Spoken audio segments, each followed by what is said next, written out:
Bueno, buenas noches. La novena clase de Fundamentos de Economía para los técnicos en comercio exterior. Estamos esperando que los alumnos se conecten. Mientras tanto, vamos a ponerle pausa a la grabación. Que lo hacían dudar aún un poco, pero pues yo creo que me fue bien, no sé. Ah, bueno. Igual con Andrea ahí tuvimos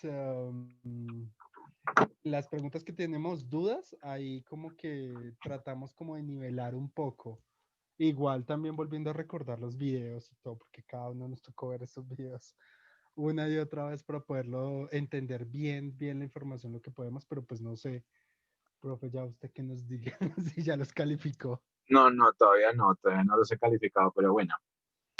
Sí, y profe, ¿era única respuesta o respuesta múltiple? no, era única respuesta.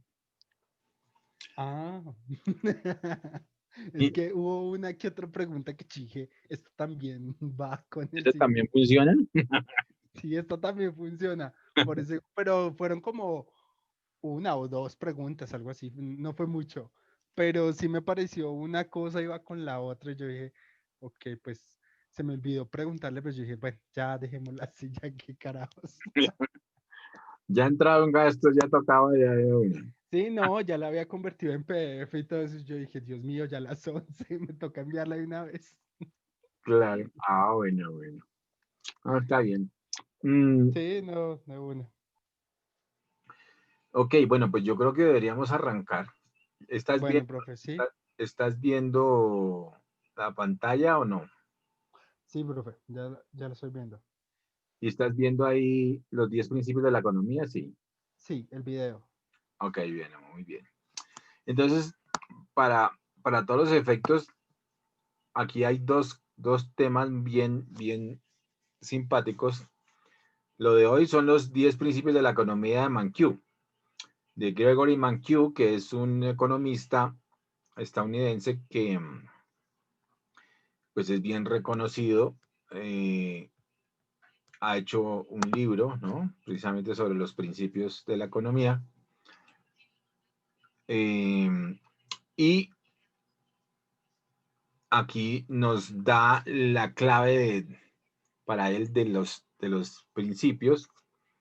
Aquí tenemos los videos y tenemos el documento donde está un mapa conceptual que lo resume también, ¿no? Entonces, Acá está. lo que tienen que hacer es bajar este documento, ¿cierto? Que está aquí. Dice los 10 principios de la economía de Gregory Mankiw. Dice los 10 principios de la economía. Arranca aquí. Este es el mapita conceptual que les digo, sobre la base de el centro, ¿no? El principal problema económico. Siempre hemos hablado de la escasez. Entonces, aquí ya arranca en digamos, el primer principio. Entonces los individuos se enfrentan a disyuntivas para tomar decisiones, ¿no? Así arranca temas que se van a encontrar con el costo de oportunidad, con el análisis marginal, con lo que los individuos responderán a los incentivos, la teoría de los incentivos, el comercio, el intercambio es fundamental para hacer crecer la economía, la riqueza de la economía. Los mercados normalmente constituyen un mecanismo para organizar la actividad económica, entonces es muy importante lo que hemos visto de flujo circular del ingreso. El Estado puede manejar a veces los resultados del mercado, o sea, ya es cuando es un Estado, digamos, intervencionista más que otra cosa, es un Estado regulador más que intervencionista realmente, es un Estado regulador. Y acá está, digamos, los resumen, ¿no? Entonces, principio uno, los individuos se enfrentan a disyuntivas. Un individuo puede, para decidirse, deberá valorar qué gana y qué pierde con cada opción. O sea, el principio del costo-beneficio. Costo-beneficio. Profe, ¿y qué se entiende por disyuntiva? Disyuntiva es que tiene la posibilidad de, o sea, la incógnita, digamos, de tomar decisiones, ¿no? Es una disyuntiva. Yo estoy, es una disyuntiva en el sentido de que tengo que tomar una decisión y sé que de todas maneras voy a perder algo. O sea, no es como alternativa, sino es disyuntiva porque sé que voy a perder de todas maneras. O sea, mi tiempo, mi inversión y tomo una decisión y con ese dinero puedo estar tomando de pronto una mala decisión, pero esa es la disyuntiva. De todas maneras, tengo que tomar una decisión sabiendo que puedo perder algo. Obviamente uno Es trata, como el todo nada, más o menos. no, porque de todas maneras, pues en tu experiencia vas a tener la capacidad de tomar la mejor decisión. Entonces uno de todas maneras es como los temas de los fondos de inversión o como cuando tú haces una inversión en cualquier empresa. Esa plata pues podría estar o en un CDT o podría prestársela a un amigo que te paga el 5% de interés o podría estar invertida en una empresa que te paga X tasa de interés o podría estar invertida en un carro que te da una satisfacción de transporte, o podría regalársela, si eres muy altruista, podría estar dándosela a una fundación, muchas cosas. Entonces depende de esa decisión que tomes, vas a tener unos grados de satisfacción, pero sobre todo esa es la disyuntiva. En términos, por ejemplo, de los inversionistas, es que pues tú vas a tratar de tener la mejor opción de rentabilidad, pero eso no va a indicar que esa rentabilidad va a ser la que estás planteando, a menos que sea en un CDT algo mucho más seguro que con una inversión, por ejemplo, en una empresa. No sabes si desafortunadamente se pueda quebrar la empresa, pero puede que no se quiebre la empresa y no te dé los rendimientos, o puede que te vaya muy bien y te dé mejores rendimientos. Entonces esa es la disyuntiva, que uno no sabe qué vaya a pasar, pero sí sabe que puede perder o que está perdiendo Mm, la disponibilidad de invertir en otra cosa que quisiera invertir. ¿Sí? Entonces esa es la disyuntiva. Digo, oiga, pero si de pronto invierto acá y si soy un avesado inversor, casi siempre le atino, entonces voy a invertir en esto y me va a ir bien. Pero no quiere decir que no haya otra serie de posibilidades. Entonces el costo de oportunidad allí, el principio de costo-beneficio, ¿cierto? Ahí, perdón, ahí es costo-beneficio. Entonces, ahí dice, para decidirse deberá valorar, por ejemplo, aquí, por ejemplo, Diego desea comprar un videojuego y duda dónde comprarlo. Para decidirse deberá valorar qué gana y qué pierde con cada opción. El precio del videojuego en el centro comercial es de 30 euros y en su barrio 40 euros. Por lo tanto, si decide comprarlo en el centro comercial, el beneficio es de 10 euros, pero ¿cuál es su costo? El costo es igual al valor que le damos al tiempo y a las molestias de desplazamiento. Entonces dice, ah, no, pero es que para mí vale realmente comprarlo, no esa diferencia de 10 euros, sino 20 euros. Entonces mejor lo compro en, en, el, en el barrio, porque pues, me estoy ahorrando 10, ¿cierto? En ese orden de ideas. Si eso es lo que yo considero. Si es. Entonces, la disyuntiva también tiene mucho de subjetivo. Las disyuntivas son subjetivas en cierta forma porque es de acuerdo al ojo eh, del actor o al ojo del inversor, ¿no? Entonces, yo tengo esas disyuntivas, pero también depende mucho de mi experiencia, depende mucho de mi capacidad de análisis, depende mucho de si soy un avesado inversor o no para este caso, ¿cierto? Entonces, no solamente es ahorrarse los 10, sino porque puede ser que ahorrándose esos 10, para muchos sea mucho o para otros sea Muy poco. Bueno, Buenas noches, profe. buenas noches, Andrea. Lo lograste, lo llegaste. Sí. Bueno, muy bien.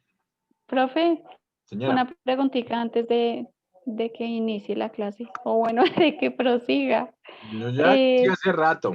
Sí, qué pena, profe.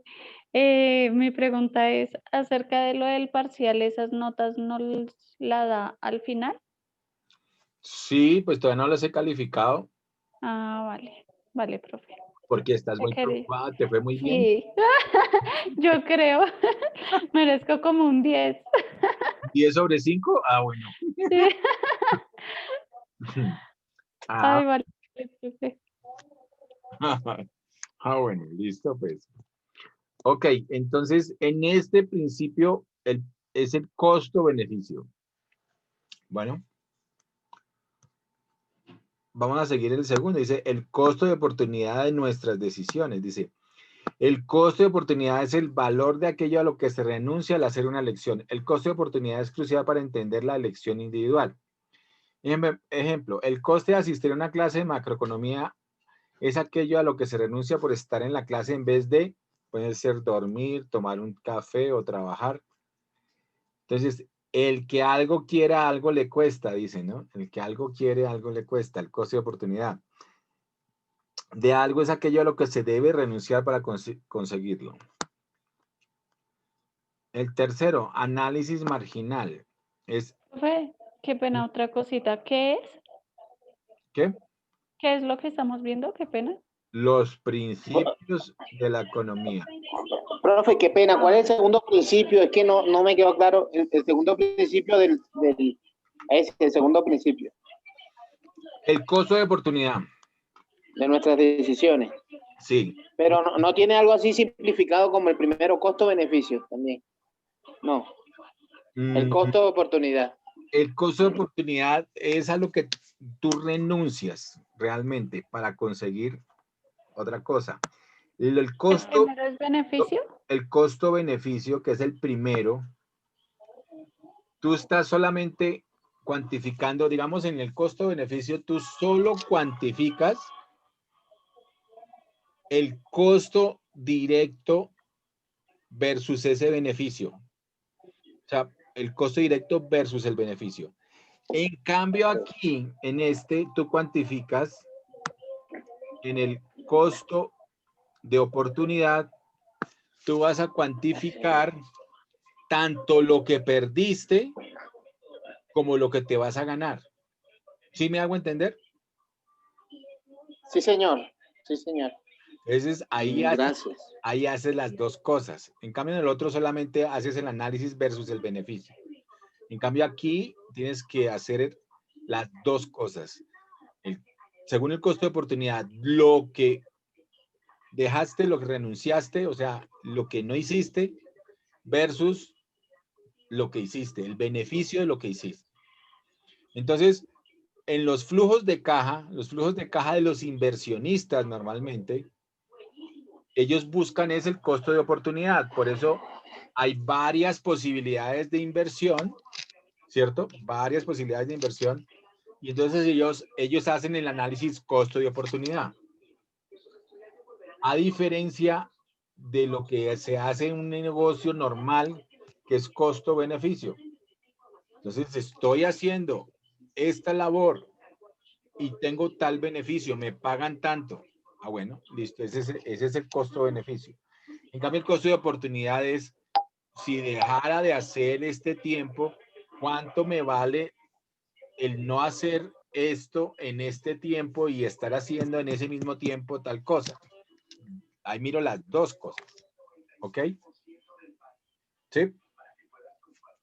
Sí, señor. Vale. Gracias. Ok. En el principio 3 del análisis marginal dice, el análisis marginal supone que las personas toman sus decisiones sopesando los beneficios adicionales frente a los costos adicionales, momento en el que toman la decisión. Entonces ya viene una tercera fase en el análisis marginal. Entonces es como la ley de los rendimientos marginales decrecientes, ¿cierto? Es el beneficio aún adicional que uno supone que pueda tener. Ese análisis marginal, digamos, es muy clave en costos marginales, pero sobre todo en beneficios marginales. O sea, lo que llamarían los side effects, que serían como los efectos colaterales, ya sean positivos o negativos. Hay unos costos adicionales, ¿cierto? Que podrían ser positivos o podrían ser negativos también. Entonces, pero uno hace ese análisis marginal. No, adicionalmente me estoy, y eso es lo que pasa con por ejemplo, con los medicamentos, ¿no? Por ejemplo, Edwin, los medicamentos tienen una serie de situaciones en las que hay unos efectos colaterales, Secundarios. ¿cierto? Sí. Secundarios. Entonces, Eventos adversos. y eventos adversos. Entonces, habría uno que cuantificar esos eventos adversos, ¿no? Ese análisis. Sí, eso se llama PR, que llaman plan de gestión del riesgo. Plan de Entonces, gestión de riesgo también, exacto, para esos análisis marginales. Ok, muy bien. El principio cuarto, las personas se mueven por incentivos, es decir, el ser humano tiene expectativas, pero sobre todo se estimula con cierto tipo de estímulos, ¿no? Cierto tipo de incentivos. Cuando las personas cambian su comportamiento para obtener algún tipo de recompensa, se dice que responden ante incentivos. Por ejemplo, el caso de Diego, si la tienda cercana a su domicilio anuncia que tiene una rebaja del 20%, el videojuego valdrá menos y este nuevo incentivo puede hacerle cambiar su decisión. Entonces, ahí está buscando aún más un ahorro, está más cerca de la casa, entonces le parecería mejor, obviamente, comprarlo en la tienda cercana a la casa. Pero eso cambia la decisión, el incentivo del descuento. Entonces, hay unas expectativas, ¿no? También. Pero sobre todo hay unos incentivos, unas motivaciones adicionales que nos mueven. Y por eso el marketing trabaja sobre esas motivaciones y esos incentivos adicionales.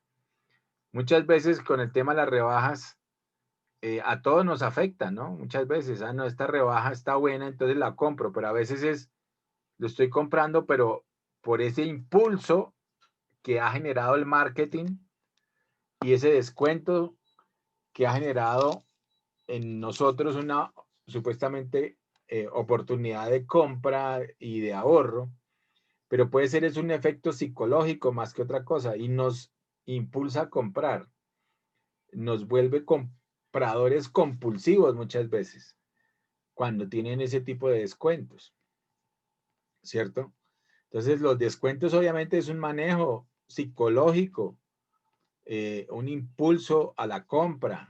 Todos estos descuentos, estas cosas son manipulando el mercado, manipulando al comprador, obviamente incentivando al comprador para que compre, ¿cierto? Pero son estímulos realmente psicológicos más que otra cosa. Bueno, principio número 5. El comercio mejora nuestro bienestar. Es que hay cosas que son de sentido común, pero como decía un profesor, por ejemplo, yo tuve un profesor chileno en economía y decía él, el sentido común es el menos común de los sentidos. Muchas veces pasamos cosas que son de sentido común y pensamos que es diferente.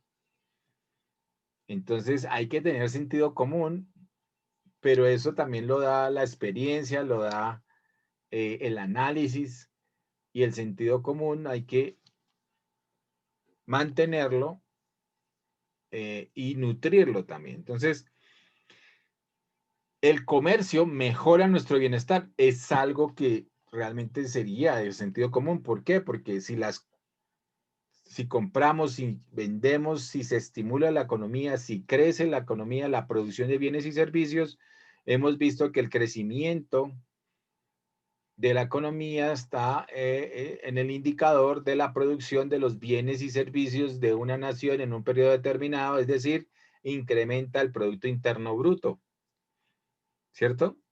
El PIB del país, el PIB de la región, el PIB del mundo. Entonces, por eso todos los temas de reactivación económica son buscando mayor actividad económica para que se estimulen los diversos sectores de la economía, se impulse el consumo, se impulse la inversión, se impulse el gasto público, se impulsen las exportaciones, precisamente para hacer crecer la economía, haya reactivación económica. Bueno, entonces dice, hoy nadie produce todos los bienes que necesitamos, que se necesita para satisfacer todas las necesidades, ¿no? Entonces acuérdense que la escasez también se da es en la medida en que las necesidades del ser humano, ¿cierto? Esas expectativas de consumo y esas expectativas de las necesidades del ser humano son prácticamente ilimitadas. Y por eso también se dan síntomas de escasez, no porque exista per se la escasez, además de que efectivamente hay escasez por la falta de recursos, porque los recursos son finitos. No hay recursos ilimitados, no hay recursos infinitos, ¿no? Lo único infinito tal vez sería el universo. Bueno, y eso que ya están diciendo que tiene teoría del Big Bang, etcétera, etcétera. Entonces es otro tema que ya tiene en los gusanos, en los expansión. sí. Entonces ya en Y los en realidad están diciendo que están en desaceleración. Sí significa que va a ser a la inversa. a la inversa se está Desacelerar. Entonces lo que va a hacer es volverse otra vez a rejuntarse. Pero por la misma expansión se va a llegar a un punto en que se regresa. Pero sí. entonces hasta eso ya no sería infinito, sino finito. Pero bueno, en todo caso, el ser humano tiene muchas necesidades y por eso también genera unos temas de escasez. Entonces aquí, ¿qué decimos? Necesita para satisfacer sus necesidades. Nos especializamos como los agricultores, los médicos, etcétera, y cada uno de nosotros ofrecemos bienes y servicios que mediante el intercambio sirven para cubrir las necesidades de otros miembros de la sociedad. Si alguien se aislara del resto, ¿qué necesitaría? Cultivar sus alimentos, ser autártico, ¿cierto? Ser autosuficiente, digámoslo así. Eso es difícil, no es tan fácil. Es evidente que al individuo le interesa especializarse en la actividad que mejor sabe hacer y aprovechar las ventajas del comercio. Ustedes vieron conmigo comercio, las ventajas del comercio. ¿Sí se acuerdan o no? ¿Cuáles son las ventajas del comercio? Que satisface nuestras necesidades. La principal. No, mentira, no recuerdo, profe. Las ventajas, la ventaja absoluta de Adam Smith, la ventaja comparativa de David Ricardo, la ventaja de los factores de Hecher-Holling, la ventaja competitiva de Michael Porter. La última ventaja que estuvimos hablando, hicimos la comparación de esas cuatro ventajas y nos veíamos que efectivamente había que tener para la ventaja competitiva una serie de diferenciadores en precio, en calidad, en márgenes, en producto, en mercado. Entonces, que esto lo da, obviamente, un buen plan de negocios que diferencie y que sea productos innovadores que entren al mercado y que se anden innovando. Entonces, lo que dice que es evidente que al individuo le interesa especializarse en la actividad que mejor sabe hacer y aprovechar las ventajas del comercio para comprar una mayor cantidad y variedad de bienes a un menor costo. Ahí nos habla de la división del trabajo, hace referencia al número de tareas distintas en las que se distribuye el trabajo necesario para la producción de un bien o servicio. Tareas que han de ser realizadas por distintos trabajadores especializados en cada una de ellas. Entonces, ¿Qué es lo que nos da la división del trabajo? La capacidad de especializarnos, y la capacidad de especializarnos nos genera una mayor productividad.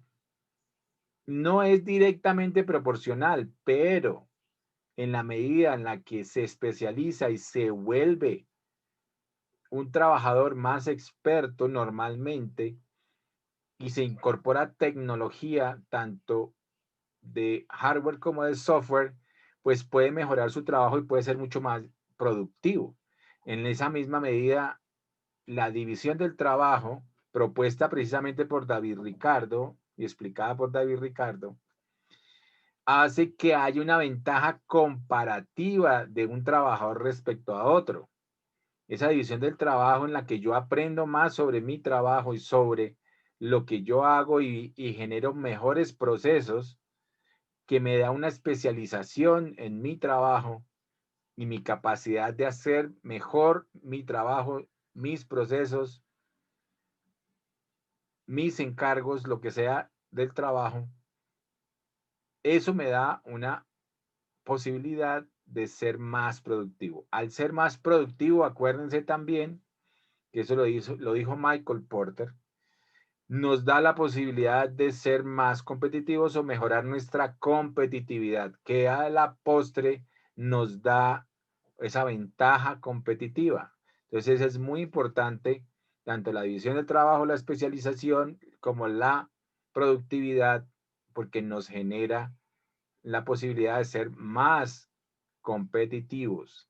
El país necesita de eso, incrementar la productividad en todas sus áreas, en todos sus sectores económicos, mejorar en toda esa productividad para poder ser más competitivo. Que la nación y las empresas productoras del país sean más competitivas. Principio sexto, el mercado, obviamente, facilita el comercio. Ahí habla lo que dice aquí, Adam Smith, la mano invisible. Adam Smith describe este misterioso funcionamiento, la famosa mano invisible que ajusta la oferta y la demanda a los mercados, es decir, como que se va ajustando automáticamente. Lo que pasa es que ahora no es tanto así, ¿no? Ahora ya no hay una mano invisible como tal, sino es la intervención o más bien la regulación del Estado que ayuda a que los mercados se ajusten y se compensen. Por eso es importante la intervención del Estado como ente regulador de los mercados. ¿Ok? Bueno. Por lo tanto, no hace falta ninguna comunicación directa entre consumidores y empresas. Los precios y las ventas actúan como señales, mensajes que se dirigen al mercado de forma parecida como lo haría una mano invisible. El principio número 7, el Estado puede mejorar a veces los resultados del mercado, o sea, con su intervención, con su manejo de la eficiencia y la equidad en los mercados. Por eso es que, pues ahí tenemos en Colombia la Superintendencia de Industria y Comercio, precisamente para revisar ese tipo de situaciones, mirar cómo se mejoran los mercados y cómo se regulan los mercados, cómo se regula el consumo, cómo se regulan las invenciones. Allá se puede patentar, ¿no? En la Superintendencia de Industria y Comercio uno puede patentar productos innovadores. Se evita el monopolio. Ajá, también. Y lo que se trata el Estado es de asignar los recursos de una forma más eficaz. De eso se trata realmente. El Estado puede hacerlo muy bien. Lo que pasa, como vuelvo y les digo yo, el problema no es del Estado per se. Hay algunos que arman, hay un paisa por allá que arma un proceso dice que el sistema colombiano está hecho para la corrupción. Yo no creo tanto en eso. Yo lo que creo es que desafortunadamente son las personas que están detrás las que son corruptas o no son corruptas. O sea, pues es que en todo sentido uno puede dar, como dice, puede existir fallas en todos los sistemas, Y si la persona es corrupta, con esas fallas las utiliza para robar, pero si la persona es correcta, con esas fallas las utiliza es para blindar el sistema. Entonces, el problema es de la gente que está detrás de los sistemas, de las personas como tal. No es el Estado per se o el sistema per se el que es malo, sino es las personas las que manipulan esos procesos y manipulan estos sistemas. Bueno, entonces yo creo que sí, el Estado puede mejorar a veces los resultados del mercado, eso sí es cierto. Aunque hay una serie de fallos del mercado, precisamente, que se dan parte de los fallos del mercado porque no son mercados de competencia perfecta, sino todo lo contrario, son mercados de competencia imperfecta en la que tenemos que lidiar con monopolios, con oligopolios, con monopsonios, una serie de distorsiones del mercado con multinacionales que son monopólicas, con competencia monopolística. Entonces, eso genera precisamente toda una distorsión del mercado. Antes eran los mercados de competencia perfecta, en los que había muchos compradores, muchos vendedores y funcionaba, digamos, de cierta forma, sí, una mano invisible en la que se ajustaban automáticamente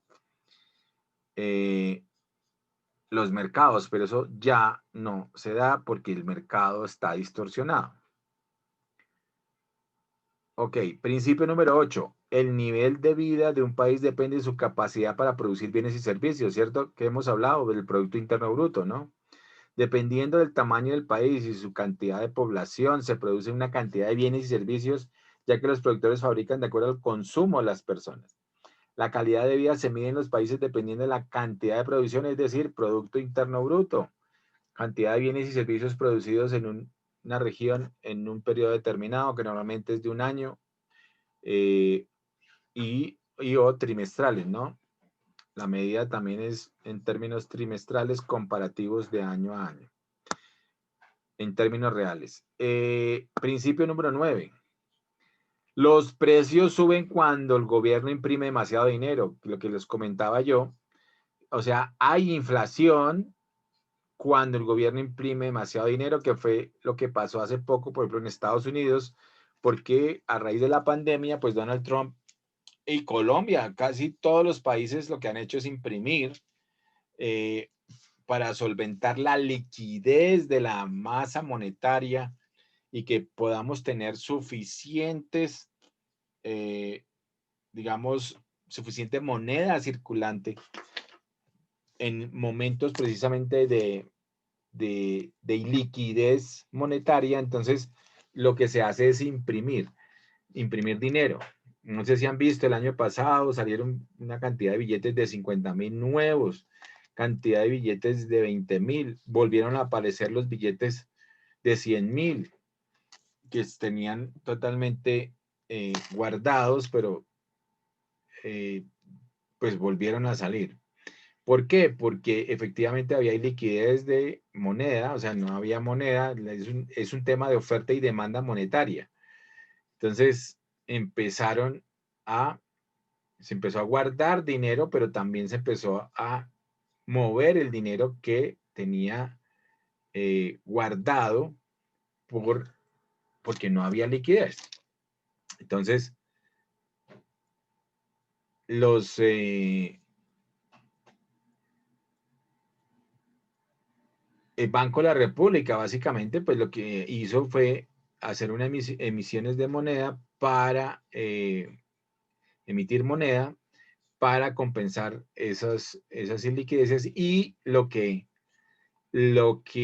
pasó, pues, es que eso genera, cuando se imprime demasiado dinero, pues genera un tema inflacionario. Profe, una pregunta, qué pena. Sí. A mí me dicen varias personas que en Venezuela manejan mucho el peso colombiano. Entonces, el distribuirse del peso colombiano en otro país también ayudaría a la inflación o a estos temas. Lo que pasa es que realmente la economía venezolana está dolarizada. Desafortunadamente, la paridad allá y todo lo que está pasando en Venezuela por el exceso de la hiperinflación y la hiperdevaluación, es que tiene varios, digamos, Enfermedades. enfermedades, ¿sí? Entonces, económicas. Entonces, eso lo que ha hecho es que la moneda, aunque no es oficial, obviamente, porque es que quedó súper devaluado el bolívar, y entonces, y también ha tenido problemas con la paridad, o sea, la paridad de, y la valoración de la moneda, porque está tan devaluada la moneda, que un salario mínimo equivale a $1 o casi a $2. Es una cosa que es irrisoria. Entonces, es como si un salario mínimo, que aquí es de casi, es de 1.000.000 algo, equipararlo a 6.000 pesos. O sea, es una vaina totalmente absurda, ¿cierto? Sí, señor. Entonces, lo que ha pasado es que la economía, aunque no es oficial, la economía se ha venido dolarizando porque es la moneda más fuerte y que así sea por debajo de cuerda, más sin embargo, no se volvió por debajo de cuerda porque reciben ya tarjetas, reciben todo en dólares, ¿cierto? Y obviamente pues reciben efectivo, pero es que sería demasiado efectivo para poder pagar inclusive hasta una gaseosa. Una gaseosa vale en ese orden de ideas como 500.000 bolívares, una cosa así, una vaina absurda. O sea, los precios ya son de millones, esto vale 11 millones de bolívares y es una cafetera. Entonces son cosas que obviamente debido a la hiperinflación y a la, gran devaluación del bolívar versus el dólar, pues la economía está dando el rumbo a tener es como moneda de transacción el dólar. Y obviamente el peso, pues obviamente ha mejorado su condición allá. Hay mucha gente que todavía, pues obviamente si son importadores, exportadores colombianos y manejan todo el tema, pues manejan la paridad, obviamente, que ha mejorado esa versus el dólar y versus el peso. El peso colombiano pues es más duro en este momento que el bolívar. Entonces, pues ganar entre comillas en pesos pues es bueno. Por eso es que muchos venezolanos se han venido a Colombia a trabajar y a mandar giros a su país porque pues acá pueden ganar el salario mínimo, ¿cierto? Y si mandan $100 allá, por ejemplo, que serían 300.000 pesos, digamos, son como 300 y pucho mil pesos. Pues para allá con $100 sí pueden hacer un mercado, sí pueden comprar cosas. Claro. Y sí es una moneda muy fuerte, que por eso muchos venezolanos pues vienen aquí a Colombia precisamente para enviarles recursos a su país, a su familia, pues para subsistir, ¿cierto? En cierta forma subsistir para vivir, porque... Esas divisas son exportaciones, ¿cierto? O sea, lo que ellos envían, ¿termina siendo qué? No, ¿Cómo se considera? Esos son transferencias. Esas divisas son transferencias, lo mismo que los nacionales por ejemplo, en Estados Unidos, que mandan aquí a las familias. Esos son transferencias, digamos, esos son las famosas, ¿cómo se llama esto? Son transferencias, remesas, son las famosas remesas. Son las famosas remesas. Entonces, esos son parte de la balanza de pagos, están dentro de las remesas que están dentro de la de la cuenta comercial, de la balanza comercial, o son parte de la balanza comercial, pero son lo que llaman transferencias y remesas. Son una de las partecitas que funciona dentro de nuestra balanza de pagos. Profe, ¿Ok? una Sí. pregunta, dentro de las remesas, ¿el Estado no podría controlar esa parte? Por ejemplo, la retención de dólares, y como a veces lo hace Argentina. Sí, lo que pasa es que, Colombia, pues, en este momento, digamos, te tiene en cuenta eso como ingresos. Por eso, es decir, cuando tú tienes más remesas en promedio, por ejemplo, de un salario mínimo mensual, tú ya entras para la DIAN, eso está controlado por la DIAN. Entonces entras para la DIAN para pagar impuestos sobre esas remesas. ¿Sí? Te contabilizan como ingresos. Y eso tienes que pagar renta sobre esos ingresos. Y eso es la famosa, en la creación de renta por mayores ingresos, por remesas.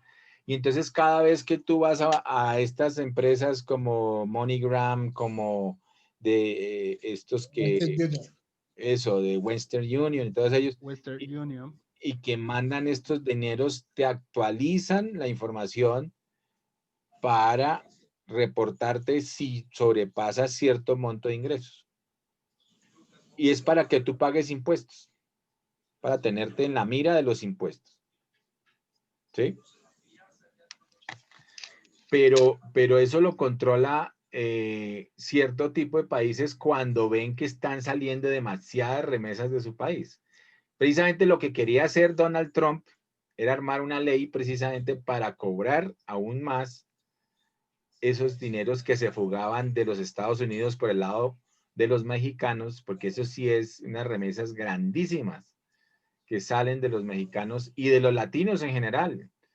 Casi todas las familias allá trabajan y lo que hacen es enviar vía estas remesas internacionales, y eso está moviendo un porcentaje muy, muy alto de las transacciones internacionales, digamos, de la compra y venta de divisas.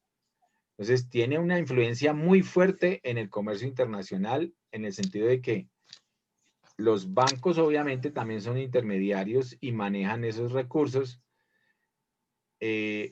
pero en términos, como te digo, de impuestos como tal, es cuando ya sobrepasan ciertos montos.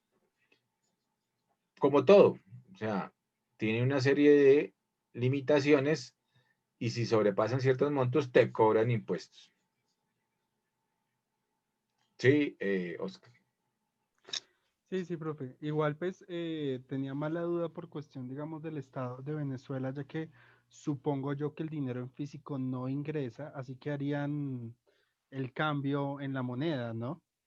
O los Bueno, venezolanos sí, también manipulan lo que le llaman el dólar negro. ellos también manipulan el dólar negro, también tienen Ujú. dólar negro, sí, señor. Sí, exacto. Y Sí, porque efectivamente, hoy en muchos casos, por ejemplo, hasta una colombina, un pirulito, algo así ya estaba costando entre 3 a 5 dólares, que yo decía, imposible que estén cobrando tanto por eso. sí, Es claro. increíble. Y por eso mismo, así como es tan alto el dólar negro, a veces utilizan el billete en físico del peso colombiano para poder hacer un balance en comparación del dólar. Sí, pues hacen el cambio y manteniendo el peso, digamos, como una moneda que es más fuerte, pues pueden de pronto mejorar esa tasa Sí, el equivalente, acceso, exacto, el acceso a ese producto. el acceso a ese producto. Entonces, claro, utilizan también el peso colombiano, que es más duro que obviamente el bolívar, entonces mejora la compra. Pero definitivamente está dolarizada ya realmente la economía. Los supermercados O ya sea, sí ingresa el dinero en físico, el dólar en abierta, físico. abiertamente están recibiendo dólares. O sea, ya cotizan, digamos, los precios que normalmente era en bolívares, Sí. ya la mayoría están poniendo los precios en dólares. Está Y dolarizada la cuando economía. se ingresa en esa economía del dólar es difícil salir. No ve el Ecuador. El Ecuador, sí, Hace claro. años que está en la misma situación y no se ha podido Sí, recuperar en su moneda. y lo mismo está pasando en Argentina, ¿no? Entonces, fíjense Exacto. que paradójicamente es donde hablándolo en términos de los sistemas económicos, donde como que se instaura el sistema socialista, como después termina dolarizada la economía. Ah, qué triste. Ok, entonces el principio número 10, la sociedad se enfrenta a una disyuntiva a corto plazo entre la inflación y el desempleo. Acuérdense que eso siempre se ha presentado y sobre todo en momentos de crisis, acuérdense del ciclo económico, ¿cierto? Entonces, la sociedad se enfrenta a una disyuntiva, ¿cierto? A corto plazo entre la inflación y el desempleo, es decir, tomar decisiones si queremos o mejores tasas de empleo, ¿cierto? O sea, bajar el desempleo, o si queremos controlar la inflación. Entonces lo que pasa es que las dos políticas normalmente se enfrentan porque en la medida en la que yo hago lo necesario por invertir más, por aumentar la producción, ¿cierto? Por aumentar el empleo como tal, entonces tengo que aumentar los ingresos a los comerciantes para que produzcan mucho más, ¿cierto? ¿Para qué? Para que haya cubrimiento de esa demanda, de ese consumo, ¿cierto? Entonces haya la suficiente oferta para cubrir el consumo, ¿cierto? Entonces, en ese orden de ideas, pues se nos presenta ya cuando pasa esa situación, empieza la inflación a moverse, empiezan a subir los precios porque hay ingresos suficientes. Entonces, automáticamente empieza a subir la inflación. Entonces, fíjense que las dos cosas son un poco, van un poco en contravía entre las políticas monetarias, por ejemplo, y las políticas fiscales. Entonces, tienen que ir como en vía contraria para o estimular el empleo o estimular la inflación. Desestimular la inflación, ¿sí? Que ahí es donde está la situación. Entonces, a ver, leamos acá, dice, para comprender la relación entre ambos conceptos y en qué momento se cruzan en la economía del mercado, decimos que la inflación se entiende como el crecimiento continuo generalizado de los precios de los bienes y servicios de la economía y por lo tanto, este fenómeno presenta una relativa disminución en el poder adquisitivo del dinero. ¿Qué pasa cuando hay inflación? Pues que pierdo mi capacidad de compra, ¿cierto? Lo que ha pasado con los venezolanos, pero en términos brutales. O sea, ellos ya no pueden comprar ni un huevo con el salario mínimo porque ha habido tal hiperinflación. Creo que la hiperinflación de ellos logró estar en el 30.000, 300.000%, ¿fue? 30.000%. Entonces, es una hiperinflación muy difícil de bajar, tocaría cambiar la moneda. Ellos trataron de cambiar la moneda una vez o hicieron un cambio de moneda precisamente para bajarle y en la moneda le bajaron los ceros, ¿no? Dólar fuerte, el bolívar fuerte, sí. El bolívar fuerte, entonces le bajaron unos ceros, pero como la economía ha estado tan mal llevada, tan pésimamente llevada, tanta corrupción, tanta situación, dio de nuevo a una hiperinflación. Y obviamente hay una situación de desempleo brutal también. Entonces, las dos cosas están generando muchos problemas en la economía. Desempleo, se dice que la desocupación o paro en el mercado del trabajo hace referencia a la situación del trabajador que carece de empleo y por lo tanto de salario.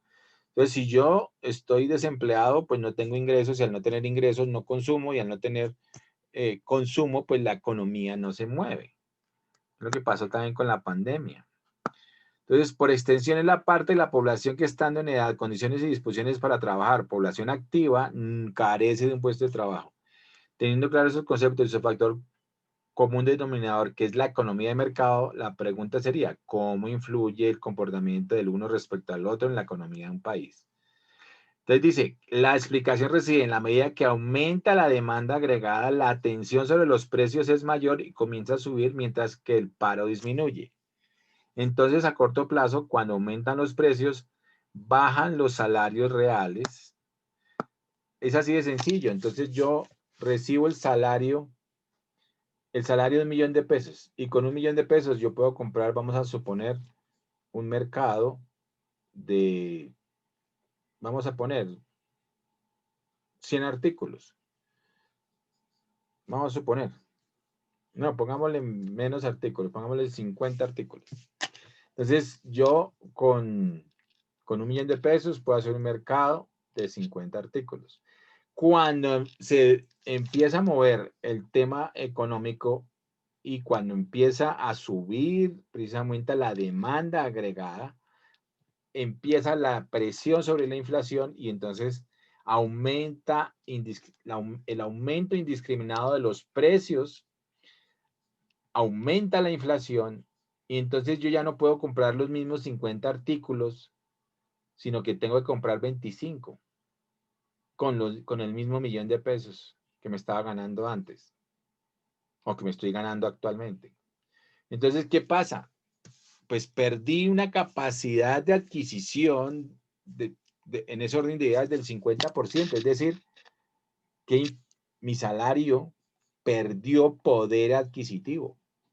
Mi salario perdió en el 50% el poder adquisitivo. Y allí, en Venezuela, perdieron los salarios perdieron casi prácticamente el 100.000%, o casi el 300.000%, porque es que si ustedes hacen esa comparación con respecto al salario colombiano, pues es prácticamente el 300.000% de pérdida de poder adquisitivo. Mínimo. Bueno, entonces, a corto plazo, cuando aumentan los precios, bajan los salarios reales, es lo que les estoy contando ahorita. Claro que bajan los salarios reales y su efecto es el abaratamiento en el costo de la mano de obra y por consiguiente las empresas demandan más trabajo, ¿cierto? Pero eso es en el corto plazo. Y por eso es que se dice, no, hay que estimular de todas maneras el consumo, hay que estimular y no importa que haya, hay que manejar la inflación. Pero automáticamente con el manejo de la inflación, pues bajan los salarios reales, baja nuestro poder adquisitivo. Entonces, sí, efectivamente hay que controlar las dos cosas. Hay que tratar de aumentar el empleo, es decir, bajar la tasa de desempleo y tratar de bajar a su vez y controlar la inflación. Esas son las labores que tiene que hacer. Por un lado, el gobierno con el estímulo a los diferentes sectores y al estímulo de la economía para que haya más empleo en Colombia. Eso lo tiene que hacer el gobierno. Y por el otro lado, en conjunto con el Banco de la República, pues tienen que hacer el manejo de la inflación y el Banco de la República está precisamente como ente independiente para controlar que no se dispare la inflación y poder manejar precisamente las diferentes políticas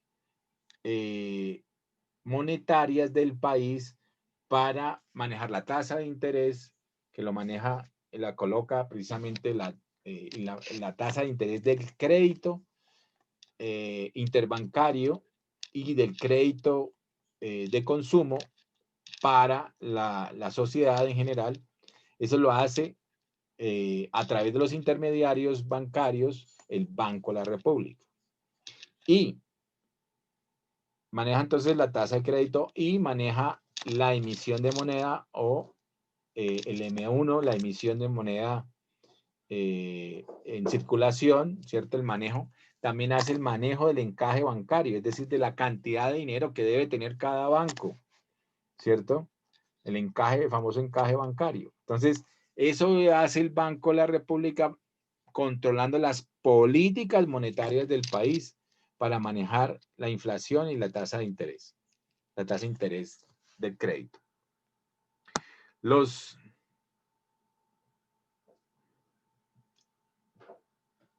La situación es que muchas veces como les digo, la política, entonces, fiscal, la política comercial y la política monetaria muchas veces pueden estar en contravía, ¿no? Mientras una estimula el empleo, la otra puede estar estimulando a su vez la inflación. Entonces, ahí es donde toca hacer, como les decía tal vez en algún momento, y eso lo tiene que hacer el ministro de Hacienda, una especie de manejo como un malabarista, tiene que ir moviendo todas las cifras, ir moviendo toda la economía, como si tuviera pelotas, como esos malabaristas que tienen 8 y 10 pelotas y no las dejan caer. A veces las suben, a veces las bajan, a veces las tienen quieticas y las mueven, pero no puede dejar que se le caigan las pelotas. Si se le caen las pelotas, va a tener problemas serios, ¿sí o no? ¿Qué dice Edwin? No, ríase. No, yo sí creo. No, yo creo que no, si la deja caer, la consecuencia la pagamos nosotros. Sí, claro, claro. Daño colateral. Un daño colateral. Sí, señor. Bueno, tenemos a Daniel Sierra que se metió acá, no sé por qué. Daniel, pasó con Daniel Sierra. A tocar cerrar aquí.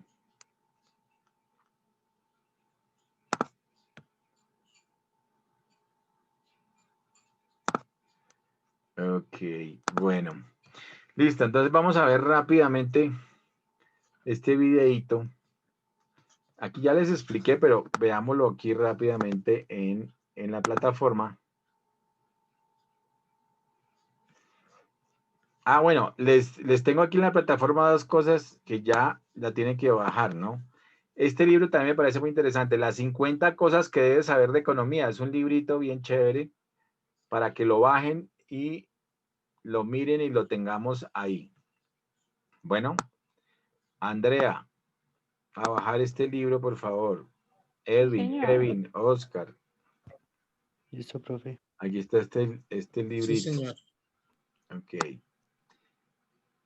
Y miremos acá, a ver, este momentico, ¿cuánto es este? Este tiene...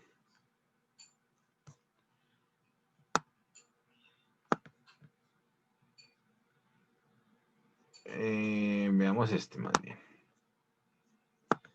Los 10 principios de la economía de este profesor que creo que es bueno. Si quieres entender la economía, estudiar los 10 principios es una buena manera de iniciar. ¿Te interesa este tema? Acompáñame. Los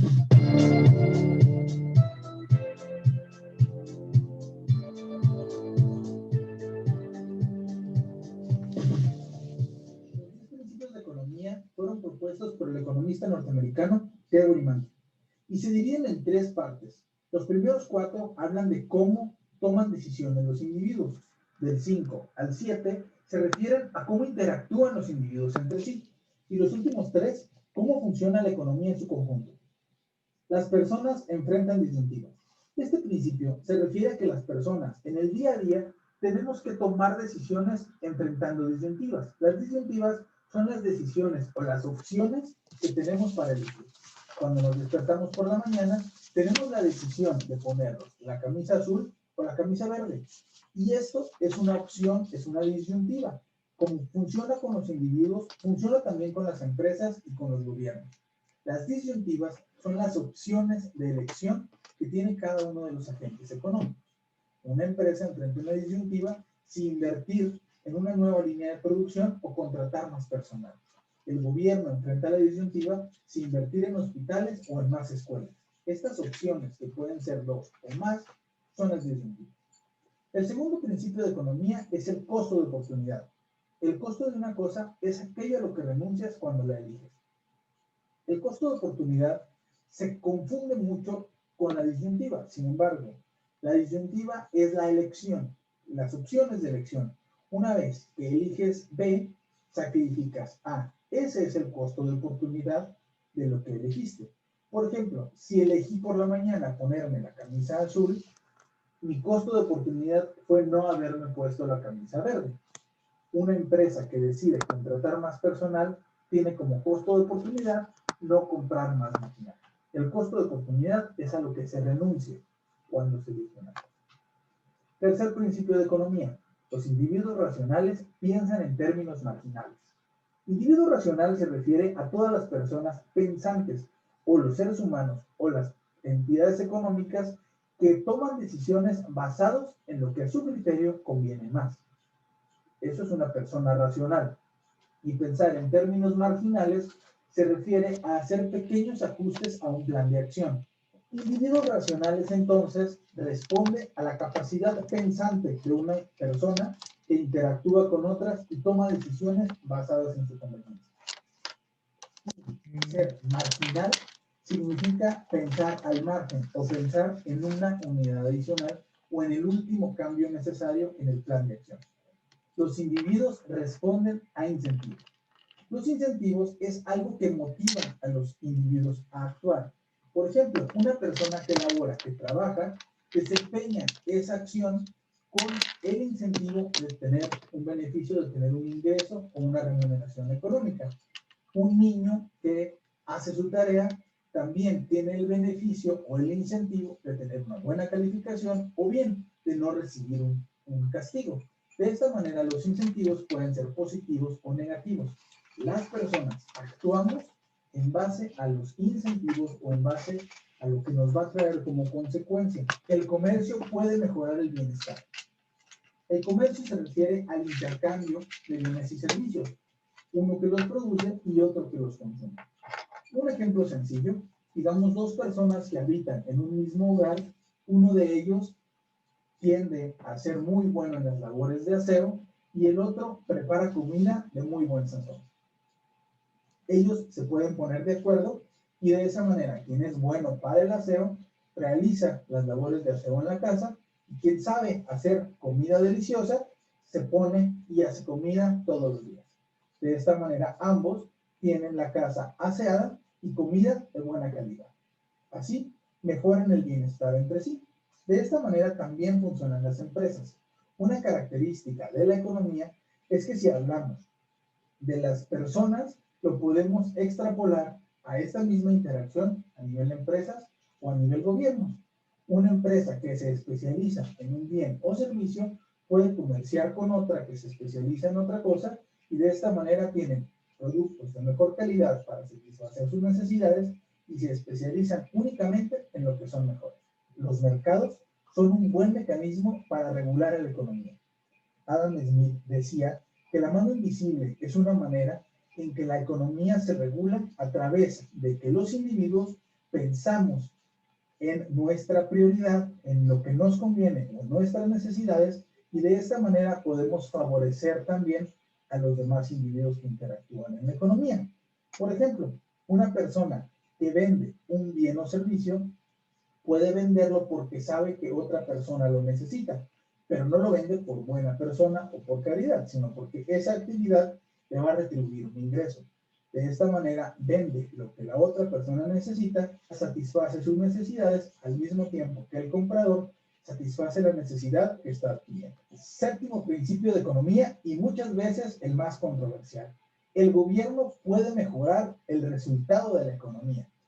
Es muy controversial porque desde hace muchos años los economistas no nos hemos puesto de acuerdo en qué tanto el gobierno puede influir o no en la economía. Lo que es un hecho es que el gobierno tiene herramientas para incidir en la economía y que de esta manera tengan mejores resultados. Por ejemplo, si una actividad económica tiene un impacto negativo, digamos, la venta de alcohol y tabaco, que está regulado para menores de edad, o incluso en un cierto horario, en el caso de muchos países con el alcohol, es una manera de restringir una actividad económica que es nociva para la sociedad y que de esa manera no impacte de manera tan negativa entre los consumidores.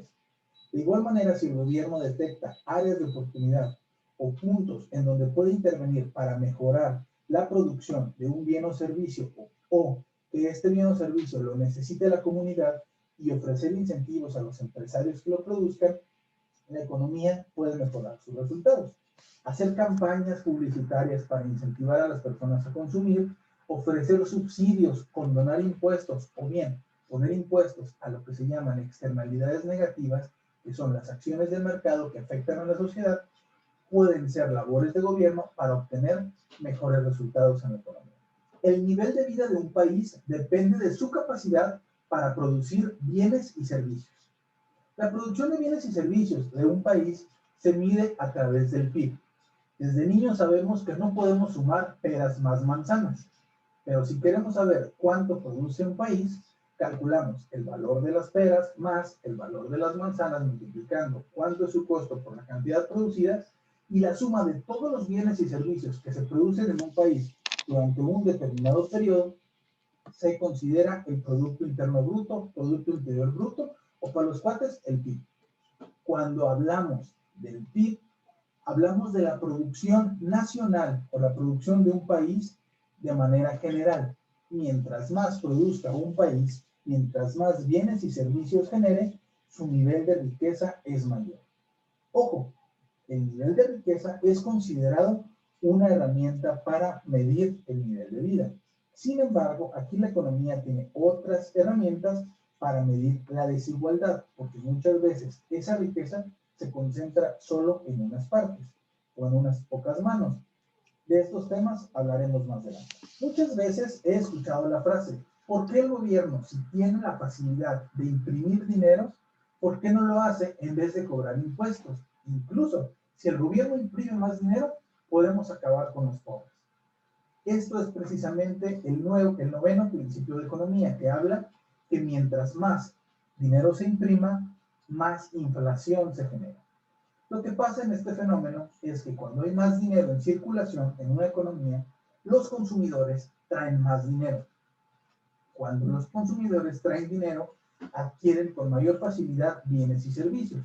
De esta manera los productores tienden a subir el precio. ¿Por qué? Porque saben que se los están comprando y tienden a incrementar el precio, puesto que en la realidad lo que le interesa a una persona que se dedica a alguna actividad económica no es vender más, sino ganar más. De esta manera, el incremento generalizado de los precios se le conoce como inflación.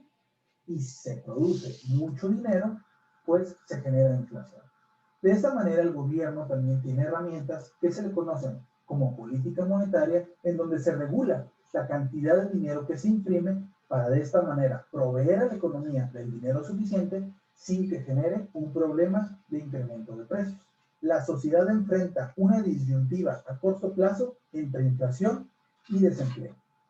Hablando de disyuntivas como el primer principio de economía, John Maynard Keynes decía que los dos grandes problemas de la economía son estos precisamente, la inflación, el incremento de los precios y el desempleo, que las personas no tengan un lugar en donde laborar.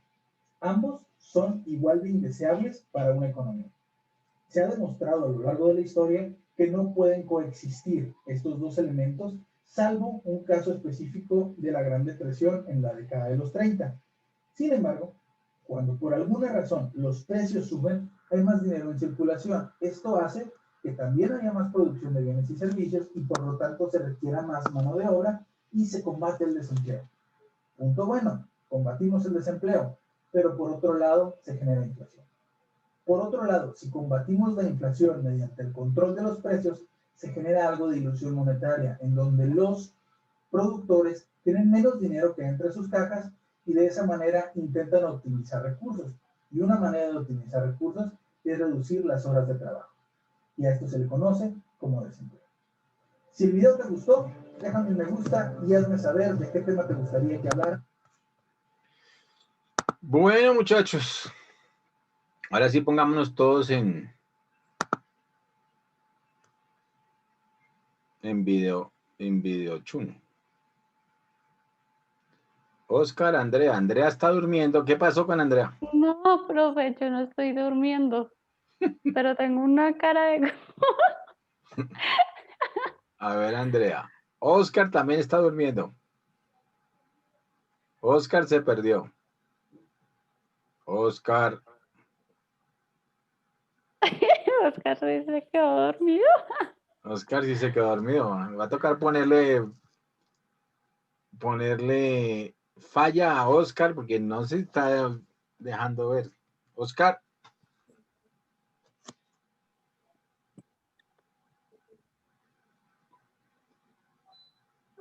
Andrea, ahora sí estamos viendo a Andrea. Bueno, listo, muchachos. Entonces ya nos vemos mañana. Bueno, Vale, profe. bueno. Juicio. Chao, Buenas Kevin. noches. Chao, Andrea. Chao, Edwin. Chao, profe, muchas gracias. Chao, Oscar. Oscar se durmió. Chao, profe. Chao, nos vemos.